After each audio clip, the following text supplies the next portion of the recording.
अनीश एक सरकारी मुलाजिम था। बड़ी ही जद्दोजहद करने के बाद रेलवे डिपार्टमेंट में उसकी नौकरी लगी थी। लेकिन अनीश को अपनी नौकरी लगने की जितनी खुशी थी, उसका उतना ही खौफ भी उसकी आंखों में था, क्योंकि उसकी नौकरी किसी सामान्य रेलवे स्टेशन पर नहीं, बल्कि भारत के सबसे खतरनाक रेलवे स्टेशन पर लगी थी, जो सालों से अपने भूतिया किस्सों के लिए मशहूर था, जिसका नाम था बेगुन कोडार। बेगुन कोडार का ये रेलवे स्टेशन इतना ज्यादा खतरनाक था कि बीते कई सालों में यहां जिसकी भी नौकरी लगी, वो कुछ दिनों में उसकी मौत का कारण बनकर रह गई। अनीश ने बचपन से ही उस रेलवे स्टेशन के भूतिया किस्से अपनी दादी नानी से सुने थे, लेकिन जब आज उसकी नौकरी उसी रेलवे स्टेशन पर लग गई थी, तो वो चाहकर भी वहां से अपनी नौकरी को छोड़ नहीं सकता था, क्योंकि उसके घर के हालात ही कुछ ऐसे थे कि एक तरफ कुआं तो दूसरी तरफ खाई थी। अनीश, आज से तुम्हारा ड्यूटी का शेड्यूल थोड़ा चेंज हो गया है। तुम्हारी शिफ्ट अब रात की हो गई है, तो रात को तुम्हें अकेले पूरे प्लेटफॉर्म का ध्यान रखना है। क्या रात को? लेकिन सर, मेरी ज्वाइनिंग टाइम पर तो मेरी डे शिफ्ट की ड्यूटी थी, तो अचानक ये चेंज क्यों हो गई? मैं रात के समय इस रेलवे स्टेशन पर अकेले नहीं रह सकता। आप तो जानते हो ना इस रेलवे स्टेशन के बारे में, ये कितना खतरनाक है। देखो अनीश, ये तुम्हारी जॉब है, तुम्हें कभी भी डे शिफ्ट और कभी भी नाइट शिफ्ट करनी पड़ सकती है। और रही बात इस रेलवे स्टेशन की, तो अब पूरी लाइफ तुम्हें यही जॉब करनी है, तो इसकी आदत तो डालनी ही पड़ेगी। बस अपनी सेफ्टी के लिए तुम इतना कर सकते हो कि रात से लेकर सूरज उगने तक अपने कैबिन से बाहर मत निकलना। लेकिन सर, देखो अनीश, तुम चाहे कितनी भी लेकिन वेकिन करो, लेकिन मैं इसमें तुम्हारी कोई हेल्प नहीं कर सकता। यह हाई अथॉरिटी का डिसीजन है। वैसे भी रात के समय इस प्लेटफॉर्म पर कोई उतरना तो छोड़ो, ट्रेन की खिड़की खोलने की भी हिम्मत नहीं करता, तो डोंट वरी, तुम्हें अपने केबिन से बाहर निकलने की जरूरत ही नहीं पड़ेगी। उस समय अरुण सर तो मुझे ये बात कहकर चले गए, लेकिन बचपन से मैंने उस रेलवे स्टेशन के बारे में जो किस्से सुने थे, उन्हें याद करके वहां रात को अकेले रुककर ड्यूटी करने की मेरी हिम्मत ही नहीं हो रही थी। पर मैं मरता क्या ना करता। वो कहते हैं ना कि मजबूरी इंसान से कुछ भी करवाती है। बस मेरी पैसों की मजबूरी ने मुझे ना चाहते हुए भी ऐसी जगह नौकरी करने को मजबूर कर दिया।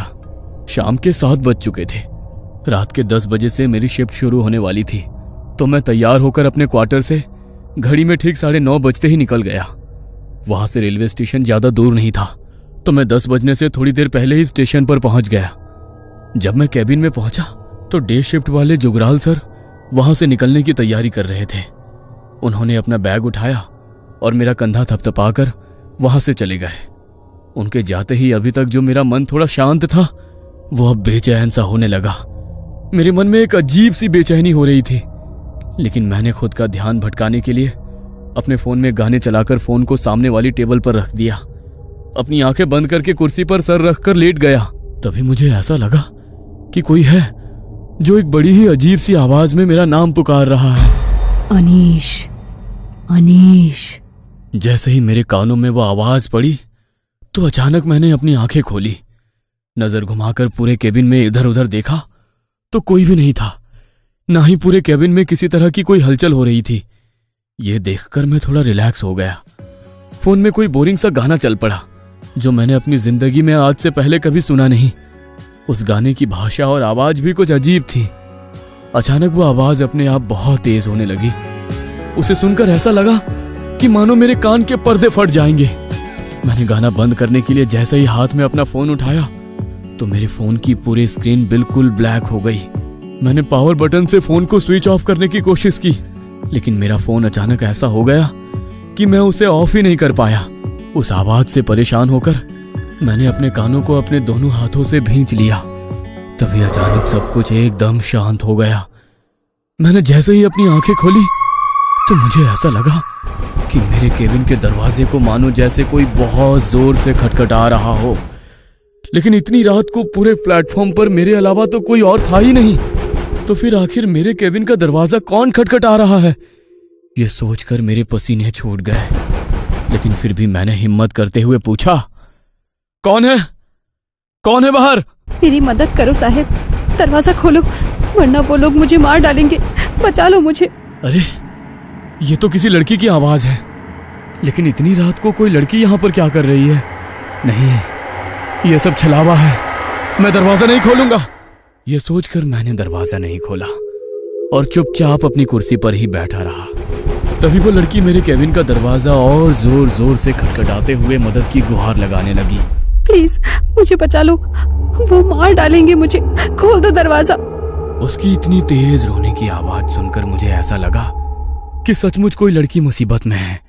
इसलिए उसकी मदद करने के लिए मैंने अपने केबिन का दरवाजा खोल दिया। दरवाजा खोलते ही सामने देखा तो मेरे सामने दूध के जैसी सफेद इतनी खूबसूरत लड़की, मानो कोई अप्सरा उतरकर मेरे सामने आ गई हो। उसे देखते ही मैं उसकी खूबसूरती का कायल हो गया। मेरे दिल दिमाग पर जैसे उसकी खूबसूरती का सम्मोहन छा गया। वो मुझसे रोते हुए क्या कह रही थी, मैं ये समझने की सुध भी खो बैठा। तभी उसने अचानक अपने हाथों से मुझे पीछे करते हुए मेरे केबिन के अंदर आकर दरवाजे को बंद कर लिया। प्लीज आज रात मुझे यहाँ छुपा लो, सुबह होते ही मैं यहाँ से चली जाऊंगी। ठीक है, लेकिन आखिर तुम इतनी डरी हुई क्यों हो? क्या हुआ है? देखो, अगर तुम्हें कोई मदद चाहिए तो मैं पुलिस को इन्फॉर्म कर सकता हूँ। नहीं प्लीज, तुम किसी को मत बुलाना। मैं आज रात गोपाल के साथ भागने वाली थी। बहुत प्यार करते हैं हम दोनों एक दूसरे से, लेकिन ये बात मेरे बापू को पता लग गई। गोपाल तो किसी तरह यहाँ से निकल गया, लेकिन मैं यहीं रह गई। कल सुबह गोपाल मुझे लेने आएगा तो मैं उसके साथ यहाँ से चली जाऊंगी, लेकिन सुबह होने तक मेरी मदद कर दो। अगर मेरे घर वालों ने मुझे ढूंढ लिया तो वो मुझे जान से मार देंगे। मैं इसीलिए यहाँ पर आई, क्योंकि इतनी रात को डर के मारे कोई भी मुझे यहाँ ढूंढने नहीं आएगा। मेरी मदद करोगे ना? हाँ ठीक है, तुम चिंता मत करो, लेकिन लगता है कि तुम्हें ठंड लग रही है। जब से आई हो कपकपा रही हो।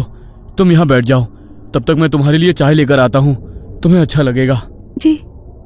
उसे वहां बैठाकर मैं केबिन के किचन में उसके लिए चाय बनाने चला गया। चाय बनकर तैयार हो गई थी।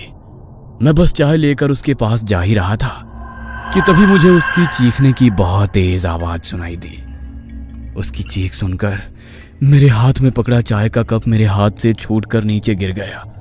मुझे लगा कि उस लड़की के घर वालों ने कहीं उसे पकड़ तो नहीं लिया। यह सोचकर मैं बड़ी ही हड़बड़ी में किचन से बाहर आया तो मैंने देखा कि मेरे केबिन का दरवाजा खुला हुआ है और वो लड़की भी वहां पर नहीं है। केबिन के फर्श पर खून की कुछ छींटें पड़ी है। मुझे उस लड़की की चिंता हुई।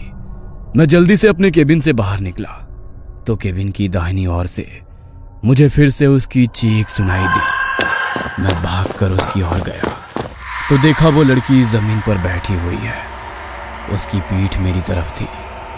वो रोते हुए अपने हाथ से कुल्हाड़ी लिए बेरहमी से किसी पर वार कर रही थी। यह नजारा देखकर मुझे अपनी आंखों पर यकीन नहीं हो रहा था कि जो लड़की अभी कुछ मिनट पहले मेरे पास आकर मदद की गुहार करती हुई रो रही थी, अभी वो लड़की अपने हाथों से कुल्हाड़ी लिए बेरहमी से किसी पर ऐसे वार कर रही है।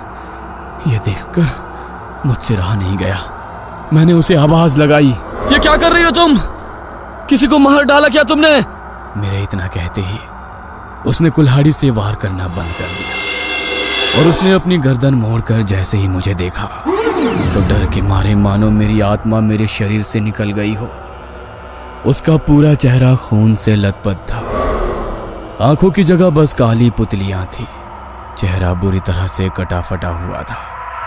उसने मेरी ओर देखकर बड़े ही भयानक तरीके से मुस्कुराया तो उसके लंबे काले दांत देखकर मुझे ऐसा लगा कि घिन के मारे मुझे उल्टी हो जाएगी। वो अपने सामने पड़ी लाश के मांस को अपने हाथों से पकड़कर खा रही थी। उसे देखकर मैं इतना डर गया कि डर के मारे मेरे पैर वहीं जम गए।